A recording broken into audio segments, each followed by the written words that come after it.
biyyuma lafaa kanarratti iyyuu namni gahee mataasaa baheetu gahee namaa komata.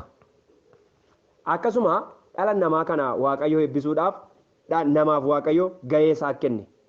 Namni waan gochuu qabu Waaqayyo itti hime, ofii isaatii immoo Waaqayyo waan gochuu qabu ofii isaatii immoo dubbateera Waaqayyo. Kanaaf eenyuyyuu gahee ofii isaa bahu malee hin ta'u. Namni tokko mana namaa lixxanii harka dhiqachuun of qopheessuun kan namichaati, dhiyeessuun garuu kan abbaa kennuu sanaati. Akkasuma immoo Waaqayyo si eebbisuudhaaf waan gootu sitti hima. Waan gootu sitti hima. Kallattii eebbarra dhaabbattaa, karaa eebbaa sitti hima. Irra deemuun, socho'uun, karoorsuun, itti adeemuun kan keeti. Biyya lafaa kanarratti namni gahee isaa bareennaan Waaqayyo waan nama eebbifneef hin qabu. Yeroo tokko tokko gahee keenya dhiibneetu gahee keenya otoo hin baatiin Waaqayyoon komanne. Gahee keenya otoo hin baatiin Waaqayyoonis komachuun sirrii miti. Akkasuma gaa'elli tokko tokko abbaan manaa tokko tokko gahee isaan beeku haadha manaasaa tuffata, haadha manaasaa komata, haadha manaasaa arrabsaa, haadha manaasaatti dhagaa guura. Yeroo tokko tokko kan isin argitan isa kanadha. Namoota utuu gahee isaanii hin bahin, dhiira gahee isaa utuu hin bahin haadha manaasaa kasasu baay'ee argitu. Nan jaallattu jedhu yookaan ishiin haadha manaa sirrii miti, dubartii sirrii miti jedhu. Dabeettiin ofii of gattee abbaa manaan nagate jettee jedhanii kan obboleettotaa immoo ofuma gahee ishee wallaaltee kan haadha abbaa manaa komattus jirti. Inni nama akkasiiti hamaadha, nan jaalatu, akka inni ishii jaalatu gochuu gahee taphattu qabdi. Akka haati manaasaa isa jaallattu gahee taphatu qaba abbaan manaa. Kanaaf gaafa gahee keenya irraanfannu, gaafa gahee keenya dagannu gaa'elli gaa'ela ta'uusaa dhiisetu ibidda manatti kaa'anii keessa jiraatan ta'a jechuudha. Isa kanaaf waa'ee ga'ee abbaa manaa, ga'ee haadha manaa bal'ifnee guddifnee addunyaa guddaa goonetu torbanoota darbe ilaalleerraa jechuudha. Ulfinni guddaan Waaqayyoodhaaf haa ta'u. Ga'een ijoollee maalinni yoo jettan ijoolleen ga'ee mataa isaanii qabu. Gaa'ela keessaa sanyiitu argama jenneerra. Ijoolleen ga'ee ijoolleen dubbanne ani yeroo darbe. Ijoolleen ga'ee guddaa qabu gaa'ela keessatti. Gaa'elli akkaataan ijoollee godhachuullee barumsa addaa qaba. Ga'ee ijoollee dubbachuu jiru waa'ee ijoollee godhachuun iyyuu mata duree guddaadha. Waan tokko kanan isinii kaasu namoota dhala godhachuu irratti walii kan baay'ee isaanii kanan dubbadhe tokko gadaamessa dhala baachuu diduudhaan isheen dhala naa godhachuu didde jedhanii namoota gaa'ela hiikan argeeran siniin jedheera.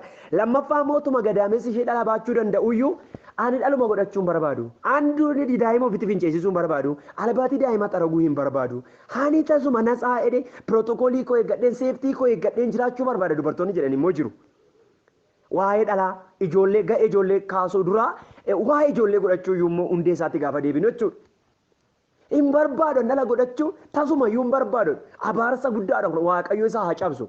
Kuni dhiiraaf dhiira wajjin jiraatuuf yookaan dhalaaf dhalaa wajjin jiraatu irraan garaagarummaan qabu. Waan laafennaan Waaqayyo gaa'ela dhaabuunsaa sanyii ofii isaatii kaafachuufi horaa baay'ee dhalama guutaadha Waaqayyo dhaloota itti fufu. Jenereeshinii itti fufu barbaadetti Waaqayyo gaa'ela kan dhaabe malee fedha foon keenya du'aa akka walitti baanuuf miti. Macaafa qulqulluu keessa isa tokkotu dubartii bira ga'eetu sanyii kormaa isaatii lafatti dhangalaase. Waaqayyo hin abaare namicha sana maaliif fedheen sanyiin akka ka'u barbaada Waaqayyo. Baay'innis kan ajaa'ibu. Kanaaf obboleettonni tokko tokko dhala godhachuun barbaadan qififi sana maal dhala godhachuun dhongaa'ela godhatellee ani ijoollee wajjin taphachuun barbaadu. Maal godhure utuu danda'amee fi akka hanqaaquu buusanii iddoo biraatitti xiqqaalaa iddoo biraa kaa'anii falafalchisuu barbaadu. Hin danda'amu malee. Amma immoo dhufeera. Gadaamessa bitachuun gadaamessa kireeffachuun akka nama mana kireeffatu gadaamessa kireeffatanii hormoonii fuudhanii yookaan sanyii dhalaa kormaa fuudhanii gadaamessa nama tokkoo kireeffatanii keessatti dhala godhachiisanii isaa booddee nama tokkotu dhala baatee dhalata. Kun immoo jira. Bara kana immoo teekinooloojiin jedhee kana fide jedhan nan dhagaye. Haa ta'u malee kana miti ulfinni Waaqayyo kaasa kana miti. Gaara gidduudha Waaqayyo dhala barbaada. Maaliif hin barbaadu ishiin dhala godhachuu? Waaqayyo tarii obboleettonni sammuun isaanii kana keessa jiru maqaa Yesuus hin daakeera keessaa haa cabu kun. Ishii tokkotu an dhala godhachuun barbaadu jette. Maaliif naan an dhala godhachuun hin barbaadu. Kanaaf inni immoo dhala godhanna jettee kanaan gargar baanii yeroo dheeraa turan. Waaqayyo umurii koo malee umuriidhaan utuu hin taane sammuu nama guddummaa naa kenneera gooftaa galanni isaaf haa ta'u nan gaafadhe yeroo kanaan hojii wangeelaayuun jalqabne namoota baay'een araarsan durumayyuu maa ennaan icciitii isaanii gaafa natti himan kanadha maarra kun rakkina maalii qabaa macaafa qulqulluun nu araarsaa ennaan macaafni qulqulluun maseenummaa akkatti ilaaluu qabaa dhala dhabuu akkatti ilaaluu qabaa inni isin diddan kun immoo macaafni qulqulluu waan jedhuun qabaan jedheen eessatti gorure kanaaf dhufaniitu gara dubbii waaqayyootti galan jarri sun hin araaraman abaarsa guddaadha dhala jibbuun maalii dhalan barbaaddu isheen gadaamessicha akka dhalan barbaadu ulfina dhala gochuun ulfina maariyaam yesuus kiristoos erga garaatti baatte akka kana jette arraa jalqabee dhaloonni hundinuu maal naan jedhu ulfina qabeetti naan jedhu salphoodha kan garaatti hin baanne salphoodha maseenummaadha maqaa guddaadha egaa waaqayyo immoo dhala garaatti akka baatuuf jedhe gadaamessa akka dhala baatu godhe warri kaan immoo dhala gadaamessa dhalan baatu rakkatanii iyyoomanii dhalan dhabeedhanii boo'u erga waaqayyo immoo gadaamessa dhala baatu kenneefi maaf didde obboleettiin kun jettanii yaaddu kanaaf wanti kun isinitti hima dhala godhachuun eebba abbaan mana tokko dhiirri tokko dhalan barbaadu akkasumatti jiraachuu barbaada haadha manaa osoo jillee lafa hirma dhiisuu barbaada waaqayyo kana miti kan inni barbaadu maali booko maali qotee bulaanuu qotee waa akka biqiluuf hin barbaada miti ree jara keenya maali cubbuu maalii qabanya dubbi asaasaa jibbina malee isinii gala miti baay'ee dhalli barbaachisaadha gaala keessatti ija dhalli macaa farfannaa 127 akkas jedha dhala godhachuun kennaa waaqayyooti kennaa dhala namaaf kennuudha gatiin namaaf kennuudha waan gatii hin qabne maal hojjettan sirrii miti malee kisaaradha jechuudha gaa'elli dhala hin qabne kisaara guddaadha maali waan maqaan itti isidhaan yookaan mukuma tokko illee dhaabi yeroo dhan barbaanne immoo mukti illee yeroo isaatti gogee bada itti maqaa si yaadaanii maaliif si waamu maaliif waamamtu achumatti cittee hafta dhalli barbaachisaadha namichi tokko hin jedha waggaa meeqa itti waamamuu yoo barbaadde muka dhaabi waggaa dheeraa itti waamamuu barbaaddee dhala dhashii hidheetu waan sadiin tokko ka'a ni rasichalu kanaaf dhalli barbaachisaadha erga dhala argannee akkamitti guddifna gaaf tokko tuqeera dhala argannaan tokko itti gaafatamummaa guddaan waa'ee dhala godhannuuf firdii guddaan mataa keenyarra jira warra dhala godhattan warri dhala qabdan dhaggeeffadha warri garaa godhachuuf jirtan dhaggeeffadha dhala godhadha abbaa manaa keessaniif garaatti baadhaa ulfaa'aa ga'a waaqoon gadaamessa kan sanaa eebbisu dhiisicha gaa'elaa eeggadhaa abbaa manaa keessaniif halqunnamtii seera qabeessaan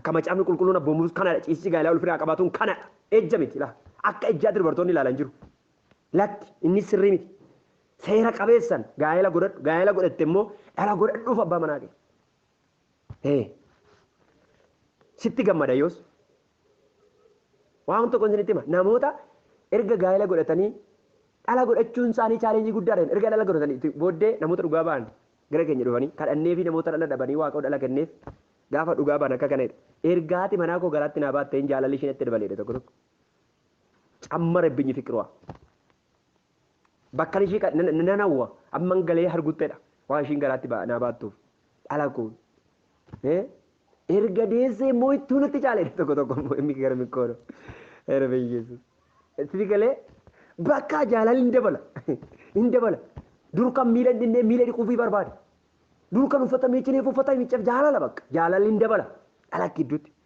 ishi gaafa dhala godhatte hoo akkatti guddiftu macaafni qulqulluun maal jedha akkamitti guddifnaa deemanoo an akkatti guddiftu waaqa irraa fudhachuu qabdu gaduma dhiisuu hin qabdu abboomutti guddisuu qabdu jaalalaan guddisuu qabdu fakkeenya ta'uufiidhaan guddisuu qabdu dubbii waaqayyootiin guddisuu qabdu kadhannaadhaan guddisuu qabdu akkamitti guddifnaa deemanoo an gaafa haadha manaa isaatti ergamaa waaqayyoo dhala sii kenneera jedhuun lakkii maal akkamitti guddifne mee nutti makkatti dhala kana guddifne dhala argachuu duwwaa miti akkamitti guddisan moo jedhe taayyaad seeraan barsiisuu qabdu mana waaqayyoottis guddisuu qabdu dubbii waaqayyootti guddisuu qabdu mana waaqayyoo fakka annaa kennaa gootee mana waaqayyoo fakka inni hojjetu gochuu qabdu biyya lafaa hojjisiisuu hin qabdu dhalake karambullaa fi intiniitti ijoollee mannaaraa gochuu hin qabdu dhalake guddisuu qabde seera mana waaqayyoo keessatti beeta kiristaan keessatti guddisuu qabde bakka waaqayyoo si haa gargaaru dhalli kee ijoollee uruufaa ijoollee bakkee ijoollee mannaaraa ta'anii guddatanii dhalli kee ijoolleen kiristaanotaa kiristaana ijoolleen kiristaanaa waldaa itti malee biyya lafaan jettu boogoo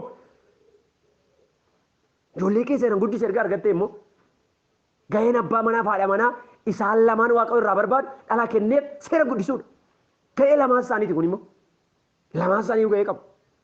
Dhimma kooti maallaqa ishee jechuun qabdu ishee dhimma kooti jechuun qabuun seeraan guddisuu qabu ta'anii abboomanii dubbii Waaqayyootti guddisuu qabu. Hawaasa keessatti safuu barsiisuu qabu. Kanaan ala ijoollee kiristaanotaa baalagoota hin jaalladhu. Ijoollee arraba isaanii dheeraa warra nama arrabsan arrabsootti warra guddatan. Ijoollee karaa kanarraa mangaagaa isaanii arrabsoo duwwaa beeku. Waaqayyoo arrabi isaanii. Kanaaf ijoollee akka kanatti guddisu. Guddiftee mana Waaqayyoo biyyaaf dhalootaaf kaa'uu qabda dhaloota. Ati dabarta dhaloonni immoo afeetu immoo guddata. Ijoolleen keessi fakkaatu. Ijoolleen abbaan manaa isaanii haati manaa isaanii wal arrabsan ijoollee arrabsitu ta'u. Warri wal kabajan garuu ijoollee wal kabajoo ta'u. Safuu beeku. Maatii keessatti safuu batte taanaan ijoolleen boru gaafa guddattu mana barumsaa waldaa keessatti biyya keessatti safuu beettee guddatti. Isa kana ijoollee waldaa kiristaanaa keessatti tajaajiltoota sirrii ta'an warra maatii sirriiti. Warra maatii isaanii baalagee warra maatii isaanii wal ciran wal nyaata wal reeban. Waldaa kiristaanaa keessatti rakkisoo akkasiiti isaan. Ijoollee isaaniis rakkisoo maatii isaaniis rakkisoo nu haa fayyisu Waaqayyo. Kana waan tokko isinitti himaa abbaan manaa fi haati manaa ijoollee godhachuu qabu erga godhatanii guddisuudhaan irratti gaheen lamaan isaanii murteessaadha. Ijoolleen gahee maalii qabu? Gahee ijoollee. Ijoolleen Efesoon boqonnaa tokko lakkoofsa 6 abbaa fi haadhaaf abboomamuutu irra jira. Abboomamuutu irra jira gahee ijoollee. Mucaan kee abboomamu abboomamuu barsiisama. Amma isin abboomamu taana boru waldaaf hin abboomamu mana barumsaatiin abboomamu biyyaaf hin abboomamu waan badee ta'a shiftaa ta'a. Shiftaa taati. Alalee taati. Hin taatu. Kanaaf abboomamuu qabuudha. Macaafni qulqulluun Efesoon boqonnaa 6 Phaawulos akkas jedha ijoollee isinitti ani malaa yaa ijoollee haadhaaf abbaa keessaniif abboomama. Ulfina kennaafi kabaja. Lammaffaa gahee ijoollee haadhaa fi abbaa ofii ifachuu dhiisu. Efesoon Ximotewos duraa boqonnaa 2 boqonnaa 5 lakkoofsa 1 ifachuu dhiisu. Ijoollee haadhaaf abbaa isaanii harrabsan ni argina yeroo baay'ee. የመጨረሻ ባለግነት ነው።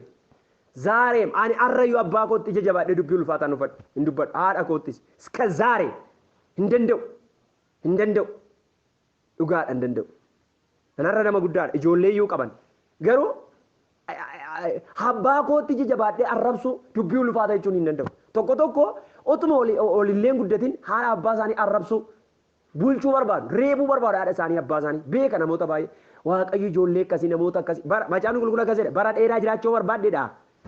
Museen saba Israa'eliin bara dheeraa jiraachuu barbaaddeedhaan ijoollee saba Israa'eliin haadha abbaa kee kabaje. Ankaanachi bara dheeraan jiraattu sinkuta sila jeesa Waaqayyo silaa jechuudhaaf dheekkamsa haadhaaf abbaa ofii kabajuu dhiisuun. Kanaaf gaheen ijoollee kanadha. Walumaa galatti maatiin hundumtuu gahee isaanii ba'achuu fi gahee isaanii alaa dhiisuu gahee isaanii ni alammoo ba'uu dhiisuun baay'ee barbaachisaadha. Yeroo kana gaa'elli sun eebbifamaa fiixan ba'aa gaa'ela keenyaaf tiksee gaarii taaneerraa jechuudha.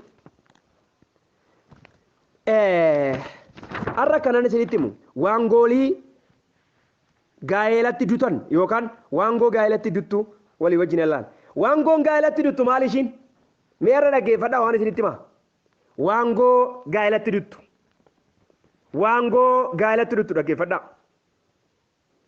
Bara keenya kana keessa bara qaroominni iddoo fudhatee waan ta'eef gaa'elli toora ganamaa yookiin toora uumamaa gadi dhiisee waangoolii hedduudha yeroo inni dhidhiitamu baay'inaan ni mul'ata.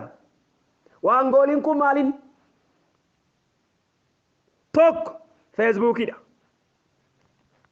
Feesbuukiin akkamitti waangoo gaa'elatti duttu ta'e dhaggeeffadhaa. Namoonni yeroo baay'ee kan isaan dabarsan galagalas haa ta'u ganama yeroo feesbuukii kanaa wajjin kanaaf yeroo itti gaa'elaa wajjin dabarsan hin qaban. Waangoo gaa'elatti duttu dhaggeeffadhaa.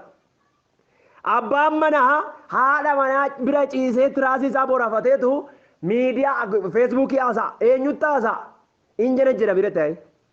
Yeroo tokko baay'ee kan sin ajaa'ibu feesbuukii kanaan warra wal jaalatan tokkotu jiru. Abbaan manaa haadha manaa dhokseetu micaa'oo tokko janata.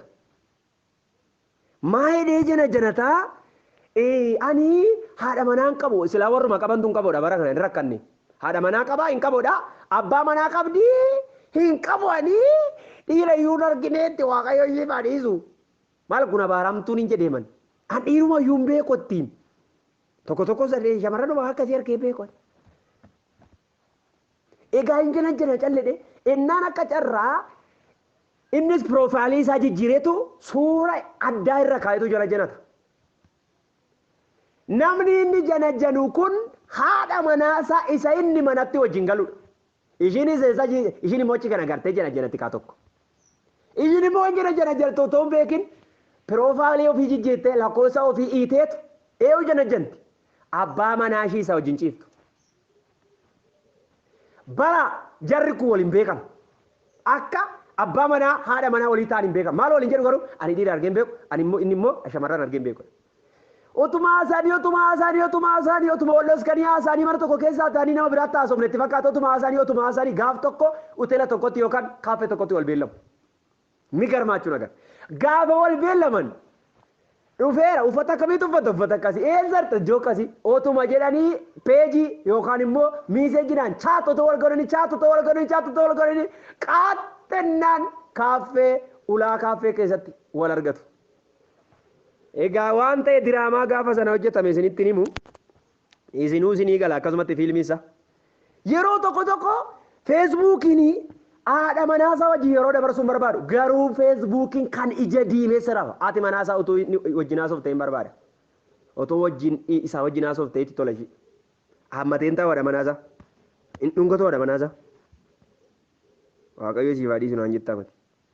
Maal godhaa feesbuukitti gaxxamee ija isaa ta'a. Ilaaloodha manaasaa. Laalee kan hin quufne. Ilaaltu abbaa manaa ishee. Yeroo wajjin dabarsuun hin jiru. Namni amma feesbuukii wajjin yeroo dabarsa. Ilaala. Mana taa'ee feesbuukii ilaala. Biddeen otoo nyaatu feesbuukii ilaala. Algarra ciisee feesbuukii ilaala. Intarneetii jennu feesbuukii. Beeyesuus. Yaa Waaqayyo nu gargaari. Kana wajjin kanaaf yeroo itti gaa'elaa wajjin dabarsu hin qabu namni kun. Gaa'elli immoo yeroo barbaada. Ati manaa kee yeroo barbaaddi. Dhiirri na dhaga'u yoo jiraate. Yeroo barbaada. Yeroo kenniif. Taphachiiti. Haasuusi. Fuudhii kaaffee baay'ee. Dirreetti fuudhii baay'ee iddoo bashannanaa geessi hin caannaaqiin. Atoo warra kaanii wajjin bashannanuu malee dha manaa kee wajjin bashannanuu hin barbaadu dhiirri tokko rakkan. Maal mirriddi ama tokko birrii kudhan bitatee achi bahee taa'ee haasofsiisee sammuu ishii taataa godhee galgala maal ta'a. Hin barbaadu malee yookaan dibbirtaa'ee feesbuukii isaa iddoo qorombullaa isaa iddoo midhaan ni oola dhiirri bara gara maal jira. Obboleettonnis jiru kan kana fakkaatan abbaa manaa isaaniif yeroo kennuu kan hin barbaadu.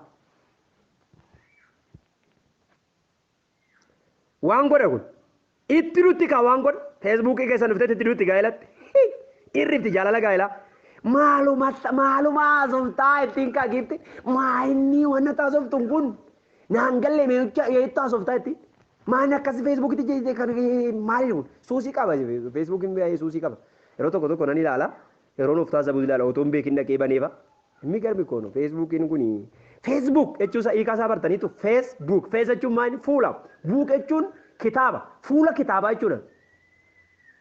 Waan biraa dhiisetu namni feesii namaa dhiisee feesii moobaalitti deebi'a. Biyyeessuus. Yeroo kana ta'uu baate gaa'elli immoo yeroo barbaada yeroo kennuufi baate gaa'elli kufaa deema. Akka qorannoon tokko ibsutti biyyoota guddatan tokko keessatti kan gaa'ela dhiige feesbuukii kana ta'eetu jedhameetu tilmaamama. Biyya Ameerikaa keessatti akka qorannoo ibsutti abbaan manaa haadha manaa isaa wajjin sa'aatii 24 keessaa daqiiqaa 2 qofa wal arga yookiin wajjin dubbata. Kana irraa kan ka'e gaa'elli baay'een diigamaa oola. Guyyaa sa'aatii 24tti daqiiqaa 2. Maal kana argee moo hin argimoo daqiiqaa 2 moo arabaagaa taaphaayyaa. Biyya guddatan keessatti takka inni hojjetaa takka waan biraa godhaa takka intinaa godhaa haadha manaa isaa yeroo wal arguun qabu maali kun abaarsa malee maaliif hafuudhee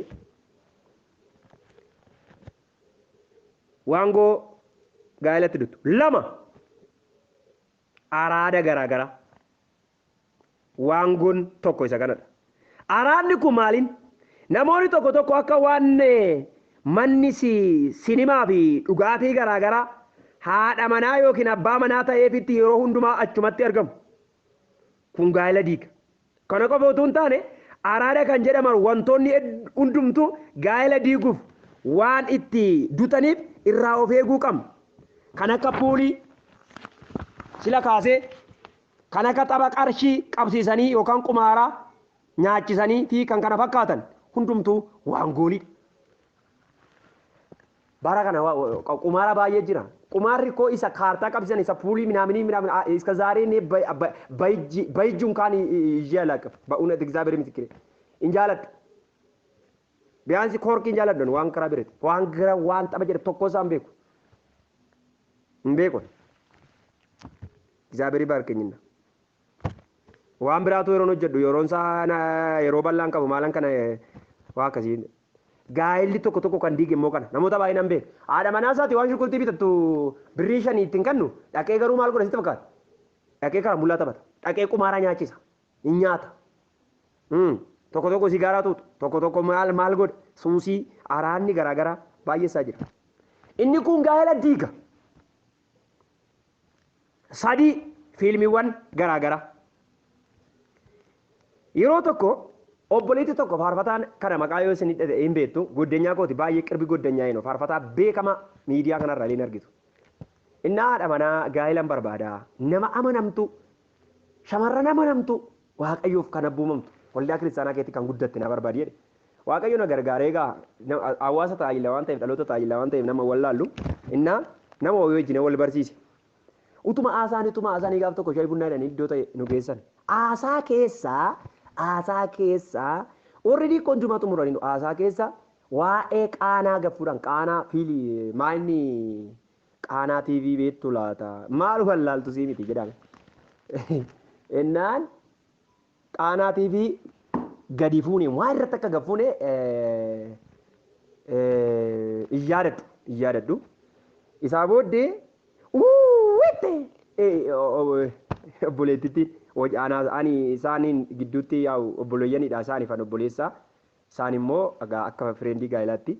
Innaan haasaa keessa kan akka qaanaa moo qaanaan daqiiqaa sana darbee jennaan itti fiilmiin qaanaa daqiiqaan tokko darbee jennaan nama raadda dhugaa jettaa jedheen dhugaadha jette karaa kana namni natti hin dhufin jette dhugaadha godhette jedheen dhugaadha jedheen ishi arraa jalqabdee hin dhiiftamoo hin dhiiftu kanuma tokko duwwaanatti mii jedheen. Ilaa arraa jalqabee qaanaa dhiisuu mannaa si dhiisuu naa wayyette chaawu waliin jedhan. Tilliksa ukkoonu baxxaam lootorii tarkaa ba'e. Buleetti suni yeroo dheeraa gaa'ela akkadha dhabdee balballi gaa'ilaatti cufamee yeroo dheeraa gidirfama guddaa keessa intinaa jettee baay'ee gatii guddaa baasaa turte. Gatii guddaa baasaa turte. Dhugaa dubbachuudhaafi. Haala ulfaataa keessa turte. Namoonni balballi gaa'elaa tokko yeroo banamuuf namoonni balbala gaa'elaa waaqayyo isaanii bareetti qoosan deebi'anii balbala gaa'elaan argatan gadii baasu gana. Erga mataan irraa luqqa'e erga fuulli isaanii xaasaa maraatu irra ejjete fakkaate booddee dhiiraa hawwu deebi'anii. Sirrii miti kun. Iqirtaa argulli. Gaa'ela balbala gaa'elaa argattetti fayyadame irratti kadhadhu waaqayyoon immoo. Malee ittiin qoosiin dhiiratti hin qoosiina. Warri dhiiras obboleettotatti qoosuun dogoggora. Warra dhiiraa maalan godha utuun baay'ee dubbadhe nan jaaladha garuu parsantii olaanaa obboleettota kan dhaga'u amma dhaggeetti dubbachaa kanan jiru malee bukoon dhiironni obboleettota taphatan baay'eedha.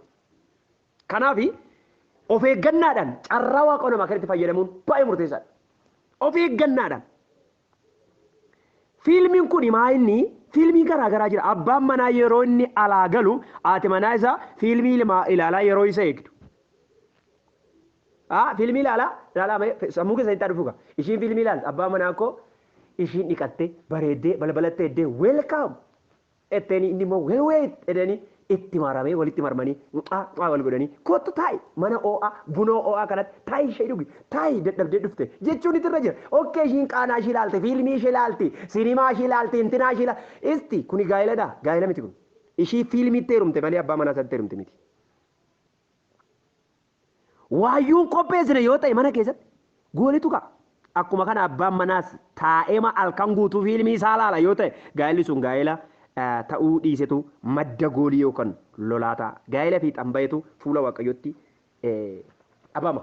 Kanaaf abbaan manaa tokko tokko immoo galgala haati manaa tokko tokko daftee rafuu barbaaddi abbaan manaa tokko tokko daftee rafuu barbaada kuni sirrii miti. Lamaan erga tokko abboo koo ani faadhi manaa koo erga tokko maachuudha. Inni tokko tokko boone haadha manaa rabbiseetu dhaqii rafi kaayidhaan Ibilbisaa laalee laalee sammuun egaa adoodee joon ja'a isaaf sa'aatii torbatti dhaqee lafa dha'a. Hin kurruufata galgala gadama of harka. Gaa'ela kaa kunis wajjin bulee mukarran buluu dhaqee dhagaan waaqayyo isaaf dhiisu. Egaa waan baay'ee haasa'eera dhiifama naa gootu tarii namni attaaduu yoo jiraate dheetan iyyoo. Eebbifama waaqayyo isin haa kabaju bara baraan waaqayyo ayyaana isaa isiniif haa baay'isu. Eebbifamaan isiniin jechuu jaalladha. Tarii yoon dogoggore dhiifaman isin gaafadha. Eebbifamaa koomentii yaada nan barbaada. Nagaan keessan Kiristoosiin guutuu haa ta'u.